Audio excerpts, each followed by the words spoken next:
Hi friends. எனக்கு இன்னொரு கை இருக்குன்னு சொன்னா நீங்க நம்புவீங்களா? நம்பி தான் ஆகணும். வேற வழி இல்ல. அந்த கை தான் இந்த கை. Vegetable chopper. இத நான் ரீசென்ட்டா சேலம் டிமார்ட்ல தாங்க வாங்கியிருந்தேன். எனக்கு ரொம்ப புடிச்சிருக்கு. கிச்சன்ல எனக்கு ரொம்ப யூஸ் ஆகுது. காலையில இது இல்லன்னா என்னோட கிச்சன் வேலையே ஃபாஸ்ட்டா முடியாது. அந்த அளவுக்கு இது எனக்கு யூஸ் ஆகுது. ஆனியன் கட் பண்ணிக்கிறேன், வெஜிடபிள் கட் பண்ணிக்கிறேன்.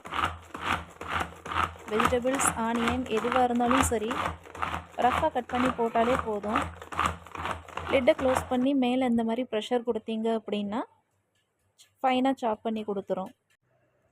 ஈஸி டு கேரியாக தான் இருக்குது. எந்த அளவுக்கு ஃபைனாக சாப் பண்ணி கொடுத்துருக்குன்னு நீங்களே பாருங்கள். பொரியலுக்கு வதக்கிறதுக்காக வெங்காயம் நம்ம சாப் பண்ணிக்கலாம். முட்டை வறுக்கிறதுக்காகவும் வெங்காயம் நம்ம பொடிசாக சாப் பண்ணிக்கலாம். ரொம்ப ஈஸியாக இருக்குது. எனக்கு பிடித்தமான ஒரு கிச்சன் ஆப்ஜெக்டை உங்கள்கிட்ட நான் ஷேர் பண்ணிக்கிறேன். அவ்வளோதான், வேறு ஒன்றும் இல்லை. இது ஈஸியாக மூவ் ஆகாமல் இருக்கிறதுக்கு கீழே கேஸ்கட் கிரிப்புக்காக கொடுத்துருக்காங்க.